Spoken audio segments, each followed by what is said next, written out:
வருஷமாவே அவர் ஒரு இடத்துல வேலை செய்யறாரு. நம்மள நேரடியா கம்பெனி ஆள் எடுத்துது. கான்ட்ராக்ட் ஆள் இருங்க.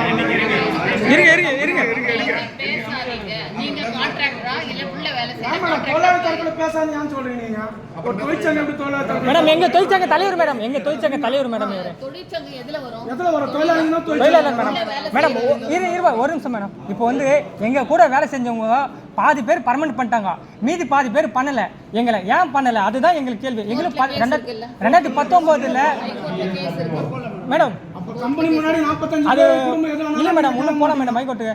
இப்போ வந்து எங்க கூட வேலை செஞ்சவங்க எல்லாம் குத்துறா 2019 எங்க வந்த ஆர்டர் நிப்பாட்டிட்டாங்க. ஏன் நிப்பாட்டிட்டாங்க அது நீங்க கேளுங்க மேடம். நீங்க தான் மேடம் எங்களுக்கு வாழ்வாதாரம் பாதிக்குது மேடம். மேடம் இப்போ போக முடிஞ்சவங்க போயிட்டோம் மேடம், போக முடியாதவங்க தான் மேடம் இங்க இருக்கோம். ஆடிப்பாட்டி போக மாட்டோம், இங்கே வேலை பண்ணிட்டு வரோம். காரணம் தப்பு இல்லை. 1 வருஷமா வேலை செய்யறாங்க. 45 நாளா கேட் போராடி வயிற்றுக்கு என்ன சாப்பிட சொன்னாங்க. நீங்க மனசு வச்சு பண்ணலாம். நான் விசாரிக்க சொல்லிருக்கேன்.